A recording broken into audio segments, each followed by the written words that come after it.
Di luar sana, tidak hanya orang-orang yang belum percaya Tuhan yang harus kita selamatkan. Ada orang Kristen yang turn off dengan Tuhan, yang sekarang hanya gereja-gerejaan. Ada anak-anak Tuhan yang hidup dalam trauma masa lalu yang juga akan dipulihkan. Salah satu alasan kenapa kita hidup hari ini adalah memulihkan kepercayaan orang kepada Tuhan melalui kita. Makanya reputasi kita harus kita jaga bukan untuk kita. Reputasi kita jaga dalam bisnis misalnya marketplace bukan supaya kita dapat rezeki lebih. Kalau kita menjaga reputasi itu untuk Tuhan Yesus.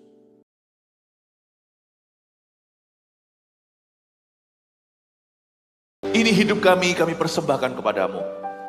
Biar hidup kami menjadi reputasi Yesus Kristus di atas muka bumi. Setiap kami seperti Kristus kecil, kami bukan juru selamat, tapi kami bisa menjadi wakil-wakil Tuhan bagi orang terdekat. Biarkan hidup kami berbobot ya Tuhan, berkualitas Kristus. Jadikan jemaat ini bukan hanya besar secara jumlah, tapi besar secara hati dan kapasitas untuk mengasihi dan hidup dalam kebenaran. Help us walk with you, Jesus. Tolong kami, manusia fana ini itu bisa berjalan dengan Allah yang kekal di atas muka bumi. Ajari kami menjadi serupa dengan gambarannya. Yesus, Kau yang mulia. Kau satu-satunya. You are the only one that matters. Kau satu-satunya yang perlu dan penting di antara kami. Kami tahu bahwa kami semua hanya bayangan, Kaulah wujud sesungguhnya. Sembunyikan kami hamba-hambamu yang melayani terutama yang di depan mata manusia. Supaya kami tidak mencuri glory. Semua kemuliaan bagimu kami bersembunyi di balik sana. Dalam nama Yesus. Amin. Praise the Lord. Kasih kemuliaan untuk Tuhan. Haleluya. 3 Yohanes, surat Yohanes ketiga. Kita buka. Pasal 1 saja. Ayat 1 sampai 15. Paling tidak saya bisa selesaikan sampai ayat 12. Semoga bisa selesai semua. Karena begitu dalamnya firman Allah. Supaya Anda dapat background dulu, latar belakangnya, surat Yohanes ini ditulis oleh Rasul Yohanes, Rasul Kasih.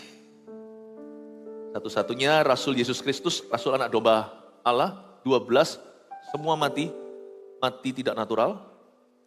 1, mati bunuh diri di luar Tuhan, sisanya mati martir untuk Tuhan.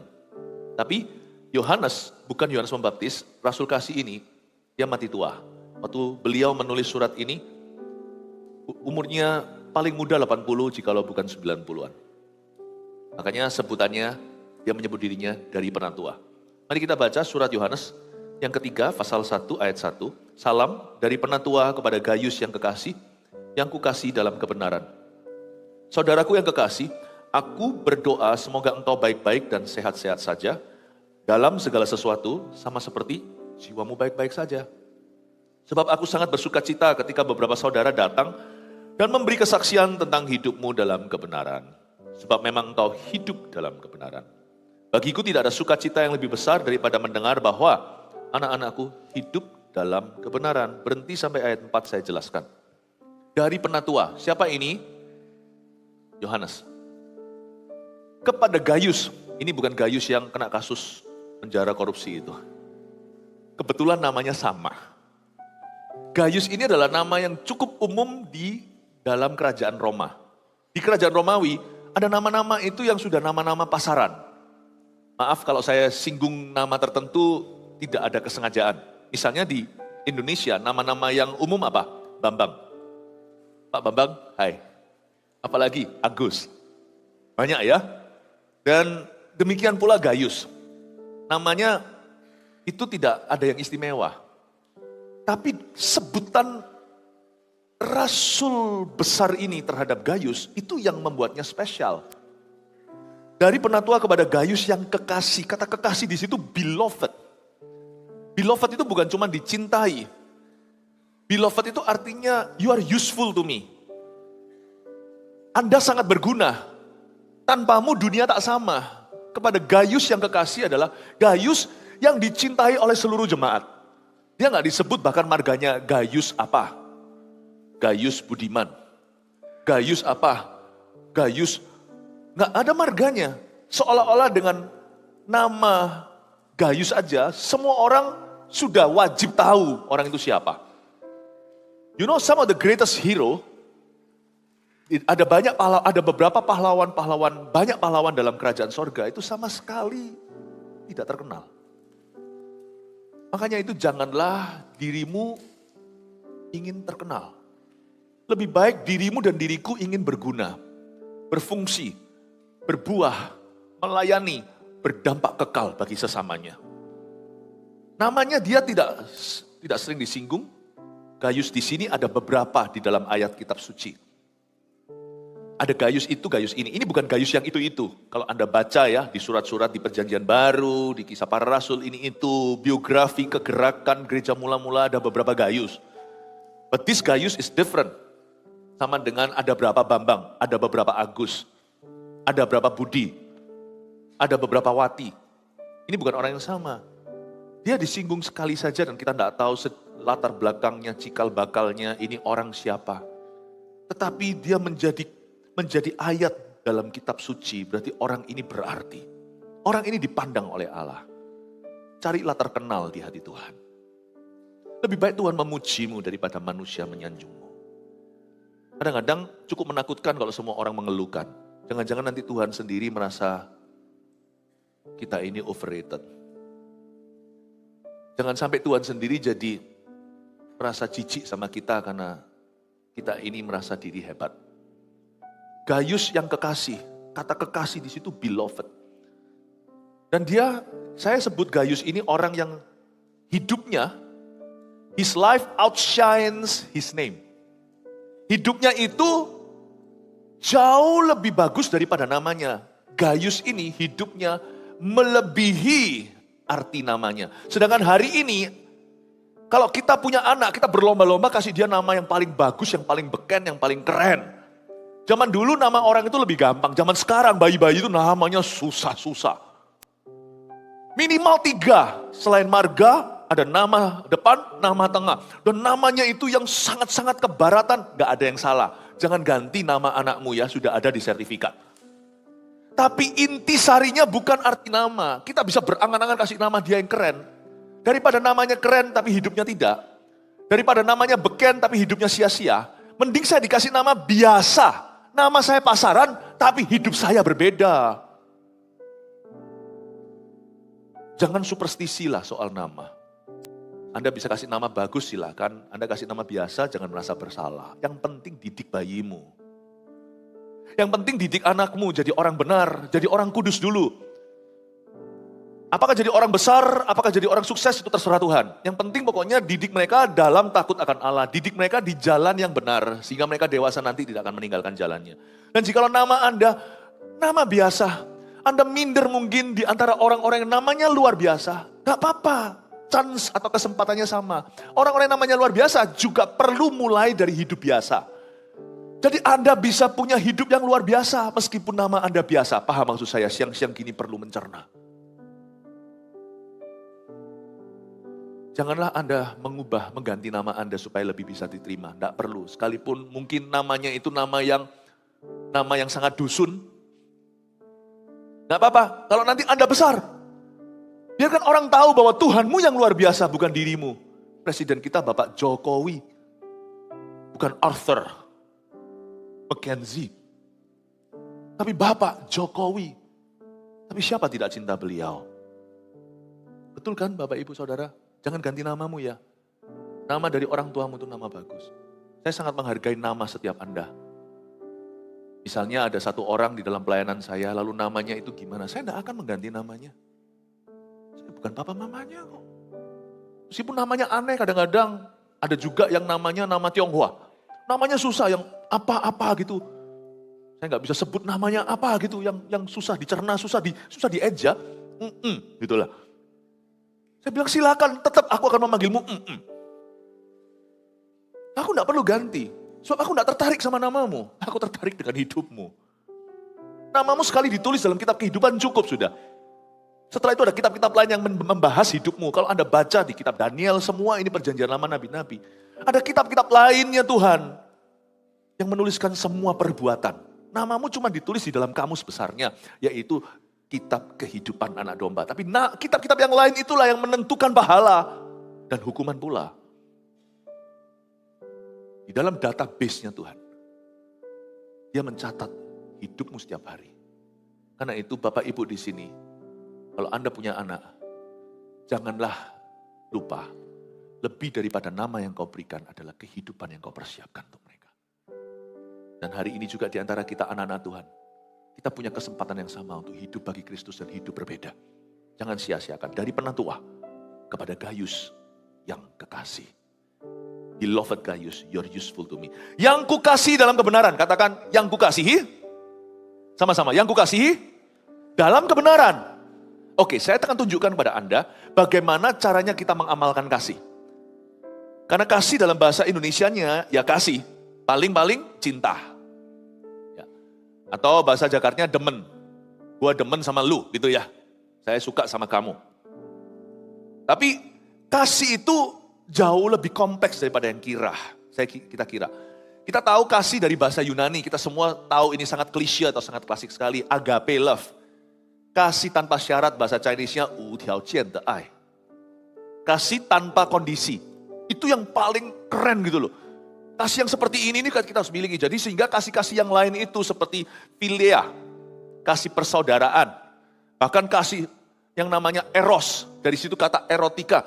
Itu kasih suami istri seharusnya, bukan pornografi. Itu kasih yang sifatnya fisik, sifatnya itu keintiman badan, persetubuhan. Kasih itu gak boleh diamalkan, diberikan kepada teman, siapa-siapa. Orang tua anak menjijikkan, tidak boleh ada itu. Itu hanyalah suami dan istri yang diberkati. Nah, kasih-kasih yang lain sebenarnya bukan cuma 3. Yang diketahui manusia kan agape, yang diketahui banyak orang Kristen agape, philia, dan juga eros kan. Sebenarnya masih banyak gitu. Ada kasih yang bisa, yang lucu, yang ada humor di dalamnya. Nanti lain kali saya akan jelaskan. Saya seingat saya pernah khotbah itu di Israel waktu pemberkatan nikah di sana. Waktu di Kana atau tempat Yesus mengubah air menjadi anggur. Saya pernah khotbah itu seingat saya. Tapi lain kali. Saya fokuskan kedua aja.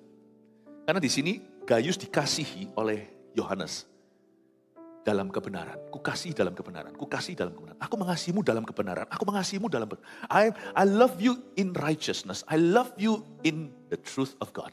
Aku mengasihimu dalam kebenaran. Saya bedakan ada two kinds of love. Ada 2 macam kasih di sini. Yang satu kasih agape. Kasih agape itu diberikan bahkan kepada musuh kita. Love your enemy. Meskipun kasih agape sepertinya paling sempurna dan terbesar.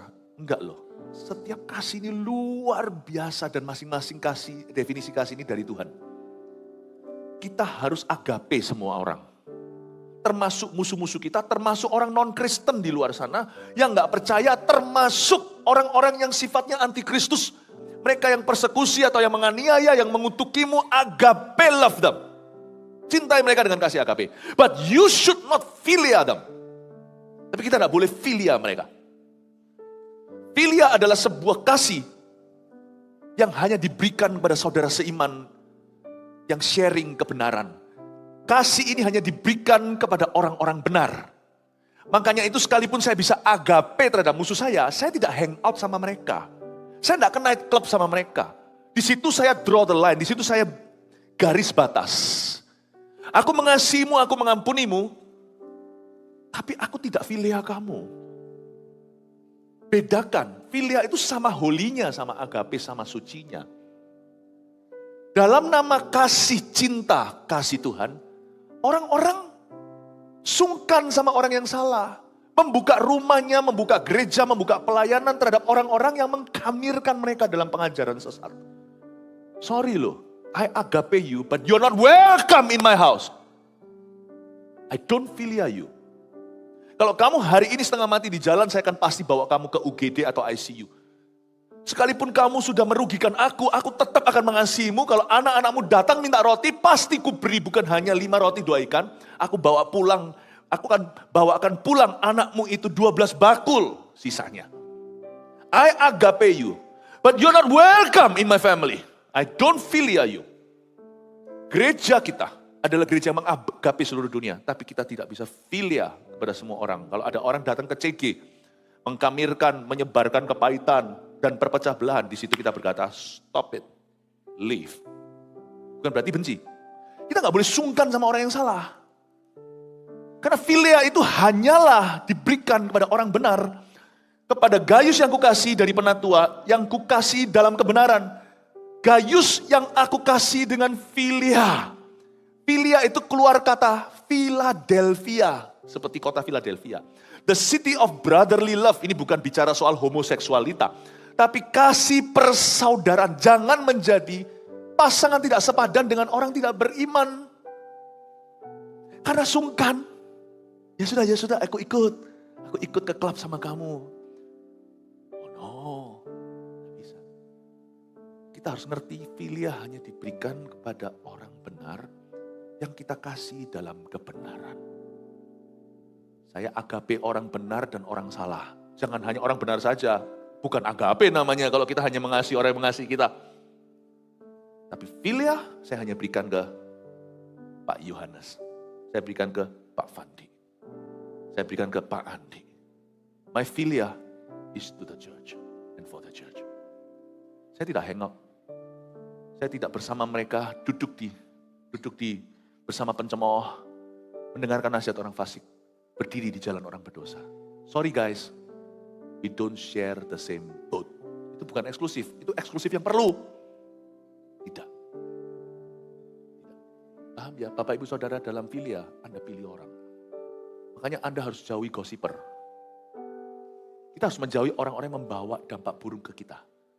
Itu bukan waktunya penginjilan, itu waktunya kita itu membuat pemilihan. Kita tidak bisa mengorbankan diri kita untuk memenangkan semua orang. Biar saya jadi perokok dengan orang yang merokok, supaya saya bisa menangkan teman-teman saya yang perokok. Salah. Karena itu Bapak Ibu Saudara perlu be selektif. Pergaulan Anda, siapa yang Anda dengarkan. Khotbah apa yang Anda dengarkan. Jangan jadi orang Kristen yang suka jajan. Tidak gampang loh mengatur itu. Makanya itu ada gembala, ada domba. Meskipun Anda sekolah pun, teologi online pun, kalau Anda tidak diurapi jadi gembala, Anda tidak akan memiliki yang namanya naluri. Apa yang benar, apa yang tidak untuk penggembalaan hidup Anda. Makanya Allah memanggil gembala, Anda menjadi dombanya. Jadi orang Kristen yang suka jajan sana sini, pasti cepat lambat dia akan kamir dan rohaninya gak sehat. Cuman pengetahuannya bertambah gitu aja loh. Pengkhotbah katakan, baca banyak buku dengan cara begitu, membuat pusing kepala. Anda juga harus filia jelas. I listen to my pastor. Aku dengar gembala sidangku. I listen to my leader. Loh, apakah berarti dengan cara gitu akan kultus individu? Kesesatan terjadi? Oh enggak lah. Yohanes mengatakan bahwa di dalam dirimu, di surat Yohanes yang pertama, ada urapan. Dan roh itu, urapan itu kan mengajarmu dalam segala kebenaran, sehingga engkau tidak perlu diajari oleh siapa-siapa. Ini bukan berarti tidak perlu jawatan seorang pengajar atau gembala. Itu pun dari Allah di kitab, di surat Paulus kepada Efesus. Maksudnya deep down inside, pada akhirnya Anda yang bisa menentukan ini benar atau tidak. Itu di hatimu ada Roh Kudus. Itu di dalam hatimu. Tetapi Anda tidak diurapi untuk menggembalakan dirimu. Disitulah letak penggembalaan yang Tuhan urapi. Di situ ada orang-orang yang dipanggil Tuhan dengan jawatan gembala. Makanya pengusaha jangan coba-coba untuk buka gereja. Anda pasti gagal total karena Anda tidak punya instingnya. Instingmu di dunia marketplace. Anda tidak punya instingnya apa yang baik benar untuk kesehatan rohani umat Allah. Anda tidak punya. Tidak punya insting itu. Apalagi kalau money is involved, sudah di dalamnya ada uang. Anda bisa beli sini, beli situ. Kalau saya, maafkan saya ngomong gamblang. Malah justru Anda tidak akan netral. Dan Allah akan melihat seseorang yang mencoba menjadi seseorang yang Tuhan tidak panggil dalam jawatannya. Pasti nanti akan ada banyak kesalahan di dalamnya. Pasti banyak hal yang sakit di dalam, pesakitan di dalam kelompok persekutuan itu. Pasti ada banyak hal yang tidak tepat guna dan tidak tepat pada tempatnya di dalam penggembalaan abal-abal itu. Because you are not called, Anda tidak terpanggil. Buktinya Anda masih dalam bisnis, Anda tidak terpanggil. Kalau Anda terpanggil baru Tuhan buka pintu, selaput itu tidak jatuh sebelum Anda memberi sesuatu. Ketika Anda memberi diri, boom gitu, barulah setelah itu Tuhan wahyukan. Karena Anda tidak terpanggil jadi hamba Tuhan dalam skala itu. Jangan coba-coba pakai pentung gembalanya. You don't know how you to use it. Jadi di sini kita mengerti bahwa filia itu sangat penting. Implikasinya panjang sekali filia itu. Filia. Makanya itu, baik itu seorang politisi, baik seorang selebriti, baik seorang pengusaha biasa sampai konglomerasi.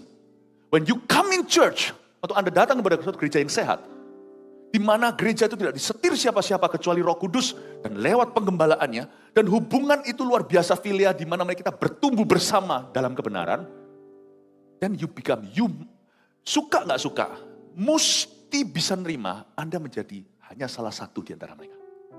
Baru Anda bisa bertumbuh. Ketika kita merasa istimewa,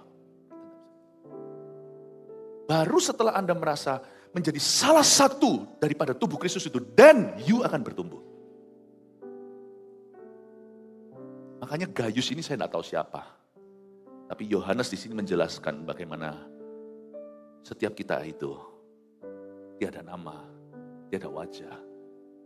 Yohanes pun menuliskan di Kebaktian 1 tadi saya panjang lebar jelaskan bahwa dia tidak menyebut dirinya aku rasul lah bla bla bla, padahal dia berhak lebih dari semuanya. Semua rasul udah mati, dia barang langka. Tapi dia berkata dari penatua, dia pun low profile. Padahal ini gembalanya. Sangat rendah hati dia berkata dari penatua. Dia tidak berkata dari rasul lah, apalah. Lalu dia sebut Gaius. Udah gitu aja.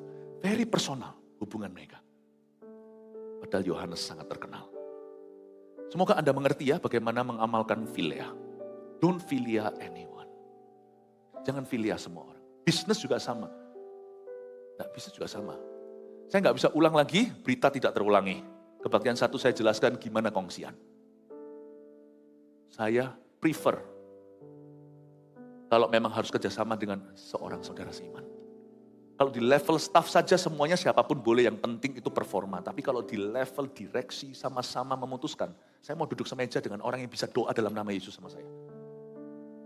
Makanya itu saya kasihan dengan orang yang menikah dengan orang yang tidak seiman. Panduan Anda apa nanti untuk membesarkan anak? Yang satu Kristen, yang satu bukan. Gimana tuh bahasa Ibraninya? Piye saudaraku?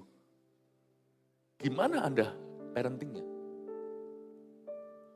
Filia itu penting sekali untuk membuat suatu apa yang Anda lakukan itu dalam terang Kristus. Filia itu penting sekali di dalam dunia Kristen. Mau tidak mau orang Kristen harus bergaul dengan orang Kristen dalam komunitas yang sehat. Meskipun nanti kita akan berinteraksi dengan orang non-Kristen pula. Harusnya begitu kan? Kita bukan tiang garam, kita ini garam dan terang. Berarti kita memang diutus di tempat yang hambar, dan kita dikirim ke tempat yang gelap. Tetapi kekuatan kita terletak di dalam filia kita. This is where we are charged. Di sini kita itu di-charge. Di dalam gereja yang sehat, digembalakan oleh orang-orang yang sungguh-sungguh terpanggil dalam pelayanan. Orang-orang bukan yang pelayanan, tapi orang-orang yang sungguh-sungguh terpanggil dalam pelayanan ministry. Anda bisa lihat track recordnya. Then, you are in a real church. Anda berada di gereja yang sungguhan. Dan di gereja itu Anda bisa bertumbuh. Hai Gaius yang dikasihi Yesus. Ayat 2. Kita lanjut ya. Anda belajar sesuatu, amin. Saudaraku yang kekasih, aku berdoa, kata Yohanes. Semoga engkau baik-baik dan sehat-sehat saja. Dalam segala sesuatu sama seperti jiwamu baik-baik saja. Ayat 2 ini indah sekali. Ini bukan basa-basi, gak ada satu ayat pun iseng di Alkitab. Saudaraku yang kekasih, baiknya tuh loh Yohanes, gak ngaku-ngaku dia bapak rohaninya. Harusnya dia sebut, hai anakku lah, hai anak buahku lah. Enggak. Sekalipun Yohanes ini dipandang sebagai bapak rohani, kakek bahkan bagi banyak orang, cara dia menyebut itu loh, Philadelphia filia sekali. Saudaraku yang kekasih. Biar orang lain mengakuimu sebagai leadernya. Biar orang lain yang mengakuimu sebagai bapaknya. Jangan keliling mana-mana berkata, ini anak rohaniku, ini anak rohaniku. Biar mereka mengakui ini bapak rohaniku. Kalau di mana-mana selalu berkata, ini rekan saya, kolega saya. Quoted Hong Kong. Saya kemana-mana pergi, berusaha selalu berkata pada orang, ini adalah saudaraku. Angkat mereka yang di bawahmu. Bahkan di dalam dunia marketplace pun kalau Anda bisa menerapkan ini akan bagus, ini akan memotivasi. Karena bagaimanapun juga manusia tidak hanya termotivasi dengan paychecknya. Kalau mereka tidak dihargai di dunia tempat kerja mereka, bekerja sama Anda, mereka merasa selalu diinjak, selalu dikorbankan. Anda adalah pemimpin yang tidak bisa diajak bicara, cepat lambat sekalipun paychecknya tinggi, mereka juga akan meninggalkanmu. Misalkan kalau dia ditawari loh sama perusahaan tetangga yang membayarnya sedikit lebih rendah. Tapi kalau dikerja di tempat Anda itu stres setengah mati dan bisa pendek umurnya. Kemungkinan istrinya yang akan beritahu sama dia, papa pindah aja sudah, gak apa-apa ambil ini aja. Mungkin 1-2 juta lebih murah bayarannya. Tapi di sini lebih sejahtera, kamu dihargai. Manusia itu tidak hidup hanya dari gaji. Manusia itu punya emosi, punya perasaan. Kalau Anda terapkan ini ya, cara Yohanes menyapa Gaius. Gaius itu siapa? Yohanes ini umur 90, Rasul Yesus Kristus. Dia melihat semua mujizat Tuhan. Dan dia adalah Rasul yang dimanjakan. Maksudnya bukan Rasul dimanjakan, dia menyebut dirinya sebagai murid yang paling dikasihi. Wow, tapi kalau dia bicara, kan surat ini dibacakan. Tanpa dia tahu tuh Yohanes bahwa akhirnya jadi Alkitab. Jadi bagian di dalam kitab suci kita. Dia menyebutnya saudaraku yang kukasihi. Yang kekasih, luar biasa ya. Diangkat. Jadilah pemimpin yang selalu ngangkat orang lain. Jangan angkat diri sendiri biar orang-orang di bawahmu mengangkatmu. Saudaraku yang kekasih, ini saudaraku. Oh ini bapak rohaniku, oh iya. Kalau memperkenalkan orang ini rekan pelayanan saya. Padahal jauh di bawah secara posisi anak tangga. Gaius ini umur berapa? Yohanes umur 90, Gaius misalnya umur 45. Sekia dia anak kecil. Disebut saudaraku yang kekasih, kalau yang menyebut kita itu orang biasa lain cerita. Kalau menyebut kita orang yang terkenal seterkenal ini pada saat dimana semua rasul udah mati. Ini Yohanes menjadi barang mewah. Wah, misalnya jikalau seorang presiden menyebutmu, inilah saudaraku yang kekasih. Tersanjung Anda, bukan tersandung. Langsung bisa bengkak kepala. Diangkat sama Yohanes, this is my brother. Usia pun bukan brother loh. Usianya jauh, ini anak kecil ini. Dan usia pelayanan jangan bilang lagi. Gaius gak pernah ngikuti Yesus, terlalu muda dia, mungkin masih orok bayi. Atau mungkin belum lahir sama sekali. Secara pengalaman, pengetahuan, wah. Pangkatnya loh, Yohanes itu dekorasinya di sini tuh bintangnya itu udah, aduhai gak tahu berapa. Di Patmos pernah sejarah tradisi gereja mencatat bagaimana Yohanes itu mau dianiaya itu dilemparkan dalam satu kuali yang penuh, yang kuali yang diisi air mendidih. Wah, pengalamannya itu loh luar biasa. Ini gak ada apa-apanya, tapi dia gak sok-sokan kalau menyebut anak muda, dia bilang saudaraku, diangkat ke levelnya. Sebaya. Ciamik. Ini orang ini baru pemimpin, orang gini itu baru rasul. Orang begini itu loh baru bapak. Bapak ibu saudara, jemaat yang saya kasih, kalau Anda berada di posisi atas misalnya dalam pelayanan, kita harus angkat orang di bawah kita. Keberhasilan seorang pemimpin tidak terletak bagaimana dia memimpin, tapi bagaimana pemimpin-pemimpin lahir di bawah kontrolnya. Gaius dapat ini, merah mukanya. Ini waktu dibaca di jemaat mungkin ya. Dibacakan pada Gaius. Wah, Gaius langsung merah mukanya. Karena memang notabene Gaius itu bukan orang yang suka tampil. Wah, tersipu-sipu dia. Kok aku disebut gitu loh. Sebut aja, hai Gaius. Hambaku. Wah, abdiku. Wah. Saya bisa rasakan Yohanes itu orangnya itu lembut gitu ya. Suruh minta ambilin air sejuk aja dia ngambil sendiri meskipun dia umur 90. Dia pasti gak suruh orang lain. Dia suruh orang itu kalau itu berkenaan dengan pertumbuhannya. Pertumbuhan orang itu. Dia suruh orang itu kalau itu memuliakan Allah. Untuk Tuhan saja. Tapi kalau dia mau minum air, dia ambil sendiri. Itu saya rasanya orangnya itu kayak gitu. Saudaraku yang kekasih. Sambutannya itu, sebutannya itu. Saya bacanya aja mau nangis ayat 2. Biasanya orang baca begini dilewati. What an amazing man of God. Ini pun dia belum seperti Yesus loh. Ini masih jauh dari Yesus. Dibanding Yesus ini anak halilintar nih, Boanerges. Ini anak thunder, ini anak petir. Tapi lihat ya, saya kalau bilang saya mau jadi seperti Yesus itu terlalu jauh lah. Tapi dari surat Yohanes, saya kalau bisa doa saya begini aja. Kalau bisa saya jadi setitiknya aja, mirip sedikit sama Yohanes, saya sudah puji Tuhan, terima kasih. Sebelum Anda mau jadi seperti Yesus, jadi seperti Yohanes dulu. Yohanes ini dan Yohanes itu juga gak apa-apa. Pak Yo, saudaraku yang kekasih, aku berdoa. Lihat ya sekarang ya. Semoga engkau baik-baik dan sehat-sehat saja. Wah, ini kan good wishes ya kan. Apa kabar? Baik ya kan. Semoga engkau baik-baik dan sehat-sehat saja. Kalau kita tulis email kan begini misalnya. I hope this email finds you well. Kalau pakai bahasa Inggris, saya harap email ini mendapati Bapak dalam keadaan baik-baik. Itu kadang-kadang basa-basi. Tapi di zaman itu ada sebuah superstisi yang indah. Yang ini boleh kita itu superstisi. Mereka itu mengucapkan itu dengan tujuan semoga Allah berkenan. Ada sebuah culture kebudayaan di gereja mula-mula yang harus kita tiru. Dan itu menjadi sebuah culture di sana. Makanya surat-suratnya sampai ke kita, tapi culture-nya sirna. Karena kita tidak hidup di zaman itu. Dibutuhkan penerangan Roh Kudus untuk kita bisa mengerti. Gereja mula-mula itu hidupnya kayak apa. Dibawa ke pemimpinan Yohanes, orang susah egois. Karena dia sendiri menyapanya begini, saudaraku yang kasih, dia angkat orang. Lalu setelah itu dia berkata, aku berdoa. Kalau Rasul ini bilang aku berdoa, dia gak basa-basi seperti beberapa orang, aku berdoa tapi gak pernah mendoakan. Dia berdoa, dia sungguh-sungguh berdoa. Kalau Anda mau diberkati Tuhan, berkati orang dulu. Jangan biasakan diri berkata doakan aku. Doain orang dulu sampai orang itu sungkan dan berkata sekarang apa yang bisa aku doakan untuk Anda. Begitu loh. Itu caranya gereja mula-mula. Tapi zaman sekarang ini orang lebih sering berkata doakan saya. Which is okay sih. Itu juga gak apa-apa. Saya ajak Anda upgrade naik lebih tinggi. Handphone aja kita mau terus upgrade kok. Kalau kita mau upgrade kerohanian kita, gereja kita gak boleh berhenti di level primitif atau level dasar. Diangkat terus. Kita kan selalu mengupgrade kan. Dari waktu ke waktu permajaan. Nah gereja mula-mula maju. Gereja sekarang tidak boleh mundur. Saya ajari lewat ayat ini gimana mengupgrade kerohanianmu.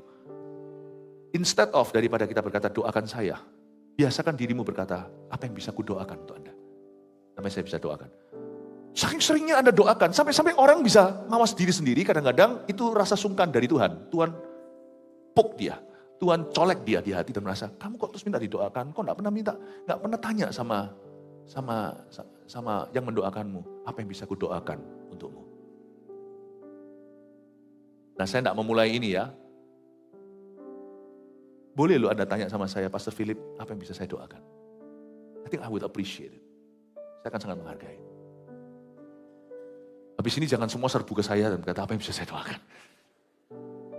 Saya hanya kasih contoh ilustrasi aja bahwa ada orang-orang sekeliling Anda itu yang rajin mendoakan. Ada orang yang bawa prayer corner. Sekali-kali hampiri mereka, berkata terima kasih untuk pelayanannya. Mereka itu gak jualan, gak dapat keuntungan. Gitu. Malah malu loh. Pray, doa dilewati sama jemaat. Kadang-kadang jemaat juga gak maksud. Karena kita ini memang wajahnya di Indonesia itu perlu latihan untuk lebih ramah. Manusia itu bisa menipu. Pernah gak lihat orang, lihat ini. Kita kira kenapa orang itu menantang, setelah didekati dia nyapa, Pastor Philip. Wajah kita itu jangan sampai membingungkan. Mau ramah itu dari depan. Jangan tiba-tiba mengejutkan. Ya, ada orang yang pray, kadang-kadang datangi mereka, GMS di mana-mana kan ada. Terima kasih untuk pelayanannya. Itu nanti Anda akan lihat ya, coba lihat, wajahnya langsung merah. Oh iya terima kasih, Bapak perlu didoakan? Perlu, saya juga mau mendoakan Anda, boleh enggak? Saya CGL. Wow, doa. Luar biasa itu gereja mula-mula. Seperti, coba saya baca lagi, saya jelaskan bahasa Yunaninya. Ini 2 ayat aja, tapi kita dalami. Saya gak peduli kalau saya bisa selesaikan atau tidak. Selama ada pesan Tuhan sampai ke hatimu. Saudaraku yang kekasih, beres ya. Aku berdoa, beres ya. Semoga engkau baik-baik dan sehat-sehat saja dalam segala sesuatu. Nanti saya akan kasih bahasa Latinnya itu. Bukan bahasa Yunaninya. Ada satu kesamaan bahasa Latinnya. Perjanjian baru itu bahasa Yunani. Perjanjian lama itu bahasa Ibrani, saya kasih bahasa Latinnya. Sama seperti jiwamu yang baik-baik saja. Sama seperti jiwamu baik-baik saja, itu dalam bahasa Inggrisnya bagus sekali, saling melengkapi. Kalau bahasa Indonesianya, semoga jiwamu baik-baik saja. Karena orang Indo itu lebih low profile. Jadi kalau ditanya, apa kabar? Baik-baik. Baik gak baik, dia bilang baik-baik, terima kasih. Tapi kata baik-baik saja di sini bukan baik loh. Tapi prosperity loh, kemakmuran. Ini bukan Injil kemakmuran material, bukan. Aku berdoa semoga kamu baik-baik dan sehat-sehat saja, sama seperti jiwamu baik-baik saja, sama seperti jiwamu makmur. As your soul prospers. Nah ini Yunani ada sedikit Tionghoanya nih. Ini ada yang namanya prosperity, ini kongsi-kongsi. Kongsi-kongsi fatchoy itu. Ini fatchoynya itu prosperity. Atau makmur, fatcha itu artinya makmur, kaya mendadak. Tapi yang dimaksudkan Yohanes, ini yang makmur adalah jiwanya, bukan dompetnya. Sama seperti jiwamu makmur. Gimana caranya jiwa kita makmur? Kalau jiwa kita makmur, kita punya sedikit, punya banyak, gak akan ada perbedaan. Karena kita sudah makmur di depan Tuhan. How can the soul prosper? Bagaimana caranya jiwa bisa makmur? Yohanes demonstrasi. Dia berkata, aku berdoa untuk kamu. Orang yang mendoakan orang lain, jiwanya makmur. Sungguhan. Dia bisa ngalami masalah, dia pasti keluar. Nggak tentu dia orang paling kaya. Orang kaya pun dia nggak iri, karena kayanya di luar Tuhan, susah payah mengikutinya. kaya itu jadi kutuk buat apa? Dia mencukupkan diri, learn to be content. Dia bisa merasa puas dalam Tuhan. Bukan merasa puas diri sekarang, tapi dia bisa merasa puas kok. Aku merasa aku dan keluargaku itu adalah keluarga yang paling bahagia di dunia, bukan berarti tanpa masalah. Jiwanya makmur. Anda pernah enggak ketemu sama orang yang tidak sekaya Anda, semakmur Anda, sesukses Anda, tapi orang itu sama sekali enggak silau sama Anda. Percaya diri. Bahkan Anda sendiri diam-diam bisa iri sama mereka. Kok bisa ya punya anak-anak yang begitu percaya diri? Kok bisa ya punya keluarga yang begitu bahagia? Diam-diam di hati, meskipun Anda di atas status ekonomi, Anda merasa aku kepingin punya keluarga seperti orang itu. Bahkan kadang-kadang kalau keluarga Anda berantakan, dalam kekayaan Anda pasti berandai-andai di dalam hati. Aku jual kekayaanku untuk punya keharmonisan seperti itu, aku mau. Ini loh orang yang prosper. Dan Yohanes ngajari gimana caranya. Aku berdoa. Keluarga yang berkumpul sama-sama berdoa dan mendoakan gereja, mendoakan orang lain, mendoakan jiwa-jiwa. Itu keluarga yang prosper. Karena isinya bukan rebutan harta. Isinya bukan, ini keluarga itu. Makanya tadi pagi saya juga jelaskan di gereja kita tuh banyak yang 3 generasi itu. Kalau kumpul sama-sama itu engkong maknya itu CGL. CG leader. Anaknya itu coach. Anaknya itu malah lebih pangkat dalam dunia CG karena lebih muda, lebih cekatan.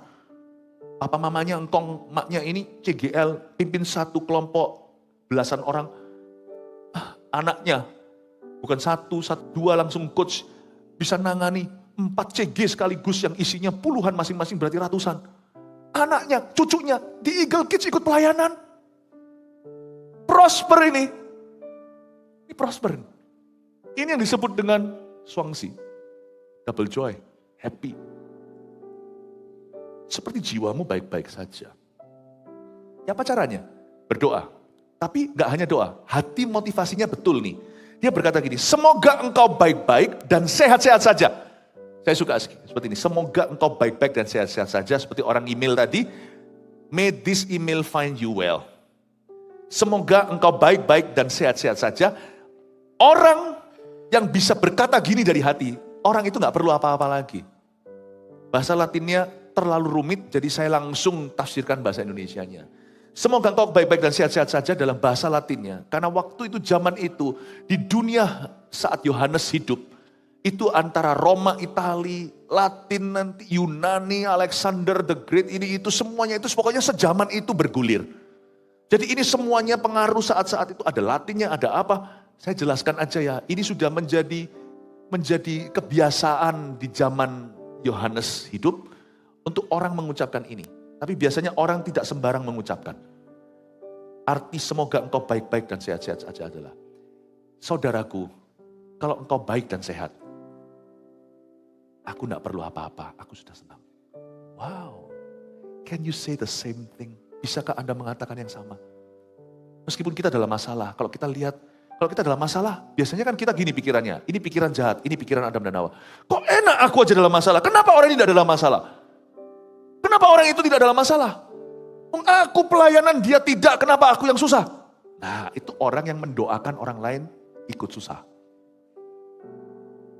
Ada orang yang tiba-tiba dapat problema lalu berkata, dari seluruh keluarga besarku, kenapa bukan kokoku? Kenapa bukan abangku? Kenapa bukan masku yang mengalami ini? Kenapa aku? Nah, itu kalau coba direkam, ditafsirkan pelan-pelan, itu kan begini, bang, mas, tak kasih masalahku ya.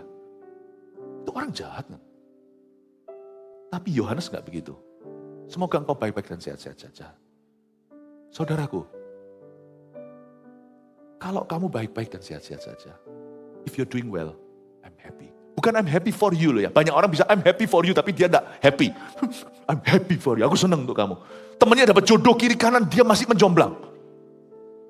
Tiba-tiba sini kirim undangan, situ kondangan. Datang dengan muka yang kecut dan asem. Naik ke atas, peluk-pelukan dia nangis. Lalu si pengantin wanita, BFF, best friend forever-nya berkata, gak apa-apa ya, Nik, panggilannya Nik mungkin. Kamu pasti akan dapat, I'm happy for you, but sad face. Aku senang, bahagia untuk kamu, turut berbahagia ya, tapi sedih. Tapi di dalam hati gak terima, kenapa dia dapat, aku belum. Malah justru, sekarang jadi suaminya ini aku ya mau mestinya. Tapi aku keserobot. Itu orang yang jelek hatinya, sungguhan. Kelihatannya bagus, setia kawan, jelek. Itu kalau dapat kesempatan, terpaksa di dunia ini ada kekacauan, itu pasti akan mengkanibal temannya. Kalau nggak ada makanan, temannya pasti dimakan. Tapi Yohanes tidak berkata, I'm happy for you. Dia potong for you-nya, aku bahagia, turut berbahagia untukmu. Dipotong. Kalau kamu baik dan sehat, aku bahagia, enough for me. Wow. Bukan I'm happy for you, I'm happy for me. Bisa nggak Anda lihat orang lain sukses dulu, dipakai Tuhan dulu, ditolong dulu, Anda bahagia untuk Anda. Thank you Tuhan. Sampai lupa, oh iya ya lupa, aku ada masalah. Baru ingat, loh aku ya ada masalah. Itu orang yang terpukau dengan suksesnya orang, bukan karena mengingini suksesnya, nggak usah ada hubungan lah. Kalau orang lain sukses itu urusannya dia.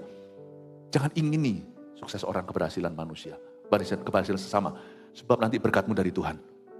Tapi saking terpukaunya dengan keberhasilan mereka, kita berkata, I'm so happy. Sungguhan happy sampai dia di rumah itu sangat girang. Nggak tahu kenapa, stresnya hilang. Padahal dia pikir, loh aku kan mestinya stres ini. Gitu. Ya kayak gitu rasanya, kayak gitu. Hati itu rasanya mau memberontak, rasanya susah ya punya hati kayak gini ya. Pastor Philip, ini ngajar apa toh? Bukannya seharusnya kita tuh sudah ajari aja gimana kita sukses segalanya. Gereja ini kok ngajari kita punya hati kayak gini itu terlalu sulit. That's right. I'm not building a church. I'm building a holy church. Saya tidak membangun gereja secara bangunannya. Saya membangun gereja secara spiritnya. Di gereja ini, upgrade. Anda tidak jadi orang Kristen di gereja ini. Anda sudah Kristen. Anda jadi murid. Haleluya. Saya belum lulus soal ini, jujur. Mari kita sama-sama yuk. Tapi kami sudah terlatih. Kami itu happy untuk jemaat. Kadang-kadang kami juga lupa, kami ini punya masalah. Kami juga punya bagian kami, porsi-porsi aniaya. Tapi kalau saya dengar jemaat ini, kanker sembuh, glukoma sembuh tadi pagi saya ceritain. Lalu ini gak punya keturunan, punya anak. Lalu situ dapat jodoh. Waduh, kalau yang ini, kalau ada jemaat yang finance-nya masalah. Gak ada hubungannya dengan donasi ke gereja, gak ada hubungannya. Kami itu kepikiran untuk anaknya. Saya gak ngomong gini tuh jual jasa, enggak. Tapi itu menceritakan bahwa kami pun belajar. Ke arah sana, Tuhan pun membentuk kami. Apa yang saya ajarkan itu tidak pernah dari teori. Apa yang saya ajarkan itu saya diproses Tuhan dulu, kami diproses. Lalu setelah saya ajarkan, saya diproses lagi. A teaching that has power, yang membedakan pengajaran Farisi dengan pengajaran Yesus yang penuh otoritas wibawa adalah yang satu adalah kehidupan, yang satu adalah pengetahuan. Dan kalau kita melihat jemaat diberkati Tuhan, senangnya itu rasa, saya dan istri saya kayak bisa pesta sendiri, bisa toast, bisa cheer, air putih, toast, untuk si jemaat itu, untuk si jemaat ini. Ini kan saya tidak pernah beritahu. Ini saya kaget ya. Kenapa dalam segala tekanan our soul prospers ya? Jiwa kita tuh prosper. Kenapa ya? Itu rahasia awet muda, bukan ke Korea.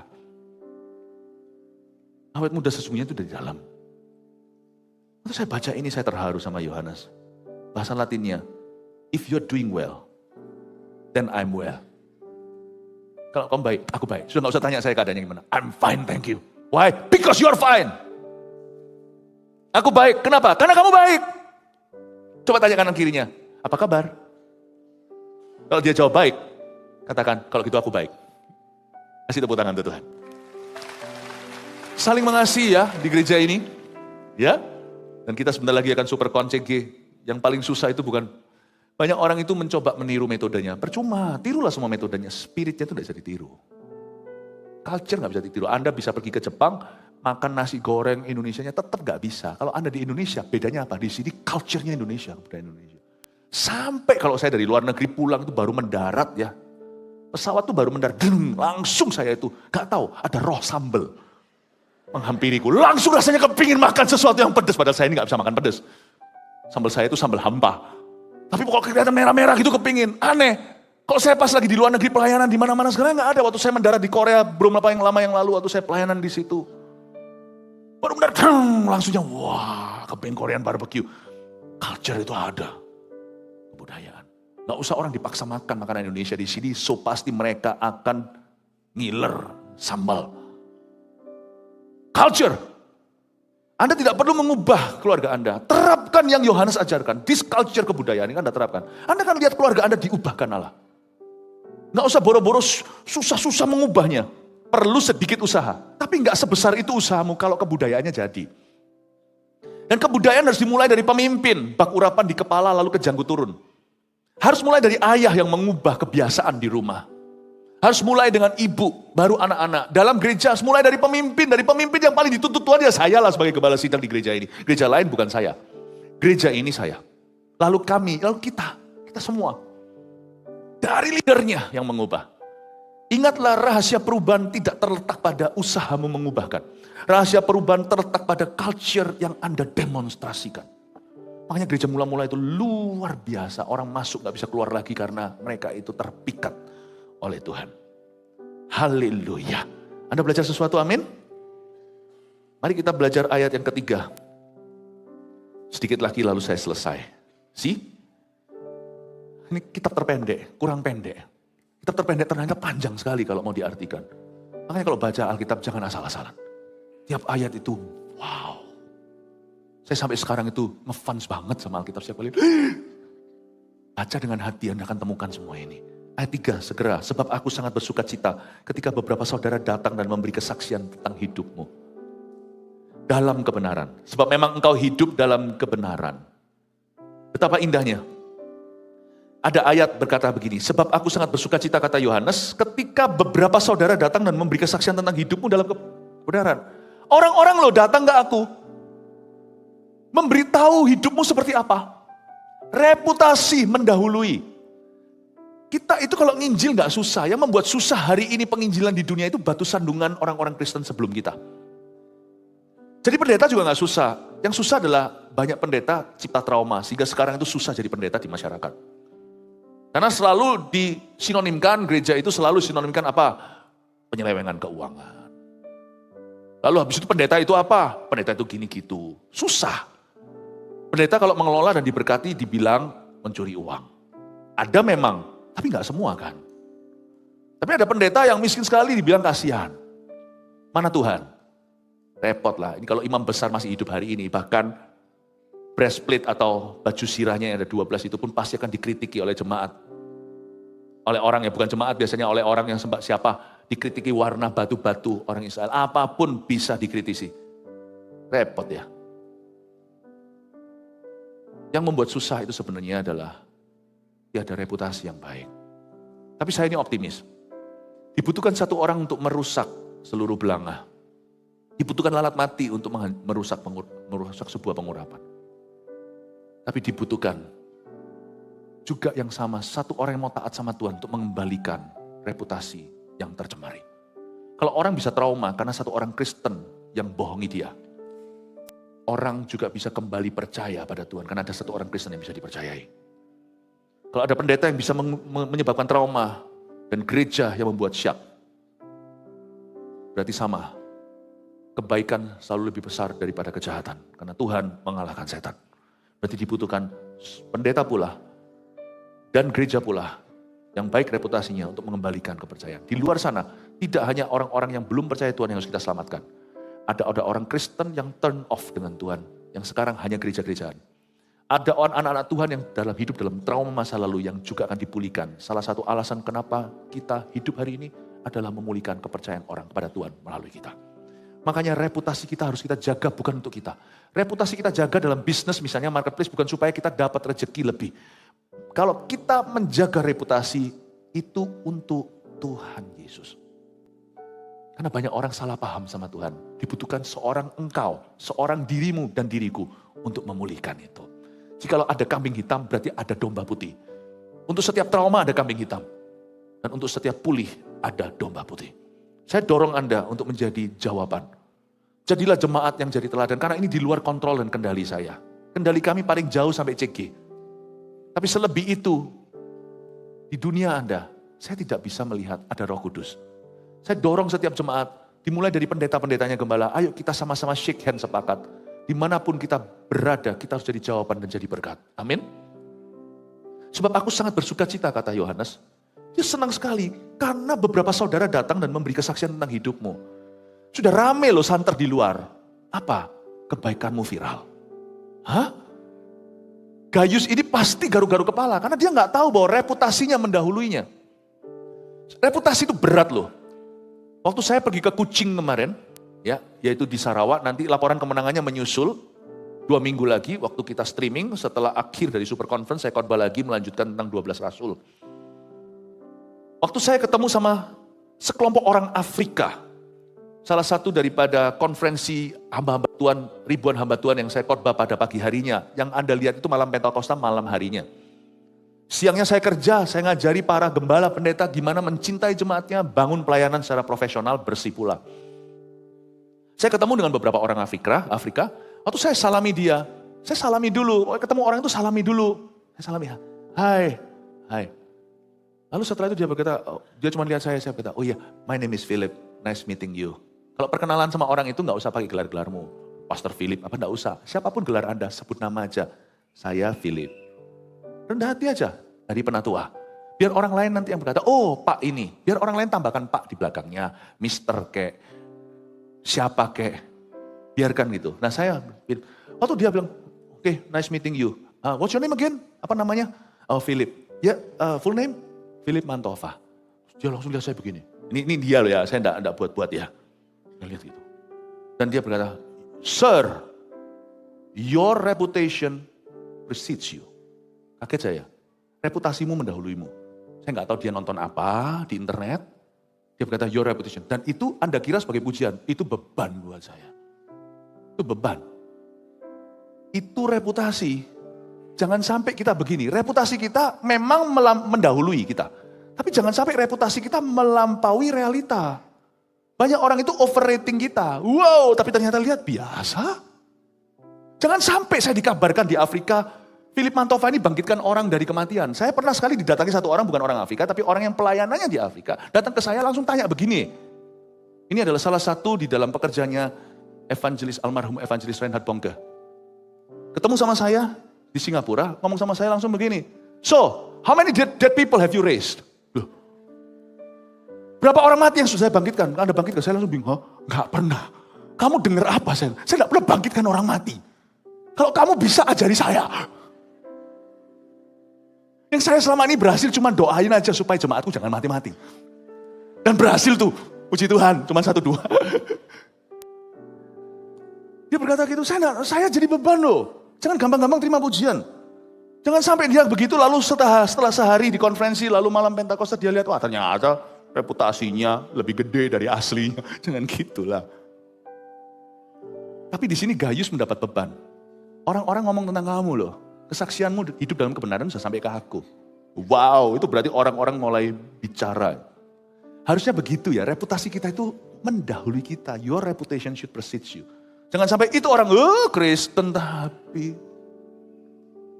Kalau sampai ada orang ngomong begitu, biarkan itu fitnah. Biarkan karena orang itu memang orang hater, kepahitan, ya sudah. Tapi harusnya kalau itu hanya 1-2 orang yang begitu, nggak akan menjadi suatu publik opini. Jadikan hidupmu itu bukan hidup untuk opini orang lain, tetapi pastikan mereka dibungkam. Mulutnya. Gak ada anything good to say about your bad. Gak ada apa-apa yang bisa mereka utarakan, bicarakan, gosipkan, kecuali yang lucu. Saya pernah dulu pada waktu di zamannya COVID, itu saya pernah sekali disebarkan kalau Philip Mantova mati. Kena COVID. Ya sudahlah, gak usah Anda klarifikasi. Minggu depan ketemu kan gak mati. Ada hal-hal itu sudah telinga kanan keluar telinga kiri. Tapi kalau publik opini yang berdasarkan, nah itu lain cerita. Pastikan mereka tidak berdasar ngomong apa tentang Anda. Karena Anda perlu memulihkan seseorang. Kalau tidak ada yang bisa Anda pulihkan, Anda mempersiapkan sebuah legacy untuk anak-anak Anda dan orang sekeliling Anda. Percaya bahwa hidup Kristen sungguh-sungguh di dunia itu bisa. Kasih tepuk tangan untuk Tuhan. Tapi Anda lihat ya, ayat 3 ini. Sebab aku sangat bersuka cita ketika beberapa saudara datang dan memberi kesaksian tentang hidupmu dalam kebenaran. Kalimat berikutnya ini, saya akan selesai dengan ini. Sebab memang engkau hidup dalam kebenaran. I love this. Yohanes bilang, sebab memang, garis bawahi, sebab memang. Tapi ternyata memang kamu begitu. Nah itu yang bagus. Kesaksian Anda, reputasi orang bilang apa tentang Anda itu harus mendahului Anda, tapi tidak boleh melampaui Anda. Harusnya realita melampaui reputasi. Seperti Salomo, ingat? Ada seorang ratu dari jauh, Ratu Sheba itu dari Ethiopia. Salomo tinggal di Israel, Ethiopia itu kan di Afrika, dia jalan cukup panjang arak-arakan membawa rempah-rempah. Waktu dia sampai di sana itu dia berkata, aku dengar tentang hikmatmu, aku dengar tentang dirimu, reputasimu. Lalu dia berapa hari atau berapa minggu bersama dengan Salomo di sana, mendengarkan Salomo bicara, makan bersama, dan melihat bagaimana Salomo mengadili umatnya. Garu-garu kepala itu Ratu Sheba. Makanya sekarang hari ini Anda sampai melihat, di Israel ada beberapa orang bersenjata, wajib militer itu kan harus menjaga negara. Itu beberapa itu bukan orang Israel Jew yang Anda lihat. Meskipun mereka pakai topinya Jew itu, tapi mereka itu orangnya hitam, Afrika, Amerika, orang Afrika. Memang orang Afrika, karena itu adalah banyak pengaruh Yudaisme itu sampai ke itu gara-gara Salomo. Dan Ratu Sheba itu berkata begini, waktu aku duduk melihat pegawaimu melayani, pinggan-pinggan waktu makan, waktu dijamu, dia berkata, Sir, dia berkata sama Baginda, sama Salomo, reputasimu yang ku dengar ternyata sebagus-bagus apa? Ternyata segini dilampaui oleh realitanya. Anda lebih daripada yang saya duga. Dia melihat caranya Salomo manajemen sehari-seharian. Cara dia mengadili, dia berkata, dan dia terpukau dengan hikmatnya dan bijaksana. Dia pulang, apa yang kuberikan semua rempah-rempah. Salomo kalahkan dia dengan memberi dia ini, itu. Dia pulang itu tidak memberi pada Salomo, dia pulang itu menerima dan dia berkata, aku sebagai ratu seumur hidupku kira-kira gitu. Gak pernah melihat kerajaan seperti ini. Aku melihat cara berpakaiannya, cara stafmu untuk bisa mengatur semua urusannya dan bagaimana hospitality-nya, bagaimana menjamu kaminya. Saya melihat affair-affair yang ada di dalam kerajaan. Saya lihat cara Anda mengatur ruangan. Dia berkata, reputasimu tidak fair terhadapmu. Reputasimu jauh lebih kecil daripada aslinya. Itulah yang disebut oleh Yohanes. Sebab memang, it's true. Too good to be true, but it's true. Terlalu bagus rasanya. Masa mungkin sih? Ternyata iya. Malah lebih bagus dari yang saya kira. Sebab memang engkau hidup dalam kebenaran. Kesaksian seorang rasul tua yang sudah memati. Orang wahid nomor 1 di seluruh gereja. Tidak ada rasul-rasul yang anak domba lagi. Sebab memang diacungi jempol. Gaius, engkau hidup dalam kebenaran. Substance and evidence should prove beyond your reputation. Pertanyaan saya, apakah orang-orang memuji kita, aslinya kita gitu? Sungguh entah. Semoga kita bisa mempermalukan pujian orang kepada kita, ternyata pujian itu kurang. Tapi gak usah minta pujian. Biar Tuhan dapat kemuliaan. Jangan sampai orang memujimu, ternyata aslinya cuma separuhnya. Kadang-kadang kita itu diulingkan, pendoa, dia luar biasa doanya. Tapi kita doanya bolong-bolong saat teduh pribadi. Nah itu harus malu sendiri sama Tuhan, karena tidak ada orang bisa ceker itu. Jangan sampai kita punya gelar lebih sangar daripada orangnya sebenarnya. Jadikan goal dalam hidupmu, bahwa pujian orang tidak melampaui realita. Sisakan satu porsi. Orang lain tidak tahu dan tidak akan pernah memujimu. Ketika tangan kananmu memberi, tangan kiri tidak tahu. Kasih sisa. Untuk suatu hari Tuhan berkata, well done my servant. Waktu kita di sorga nanti, itu jangan kira kita itu orang gentayangan. Nanti di sorga, di akhirat itu begini. Bedanya cuma sekarang dengan di sorga adalah, di sorga itu kita dalam kemahahadiran Allah. Jadi artinya saya nggak ngerti ya.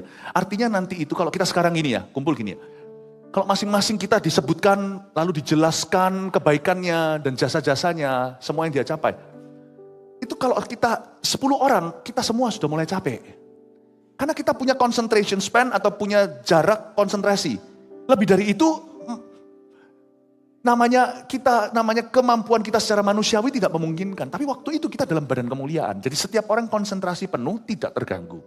Berarti setiap orang ketika dielukan sama Tuhan, dijelaskan, itu yang disebut dengan memerintah dengan Kristus dan dimuliakan bersama dengan Tuhan.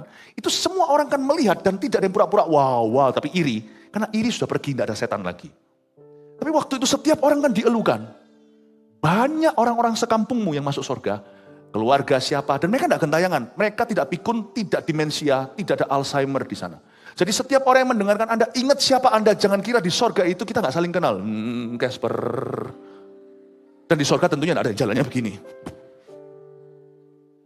Kita kan tahu, kita kan saling tahu, kita kan saling kenal. Saya curiga nih, GMS yang kita berjuang sama-sama di sini, kita rasanya tinggalnya satu blok kali.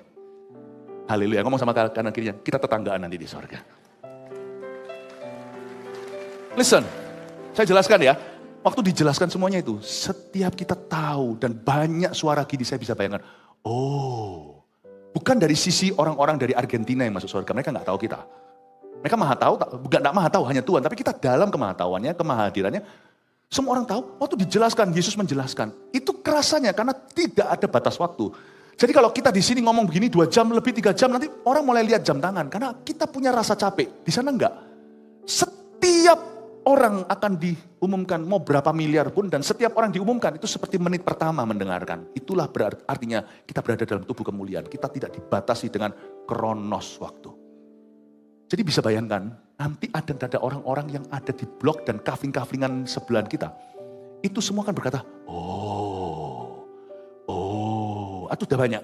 Oh, dan itu terasa lama forever. Anda tidak akan dilewatkan seperti orang wisuda. Naik ke atas, cuman dimiringkan toganya, itu nunggu berjam-jam, make up dari siang. Cuma jalan begini saja. Ada beberapa yang tidak mau kehilangan momen itu, ada yang begitu lalu, gitu. Mempermalukan dirinya dan mempermalukan orang tuanya.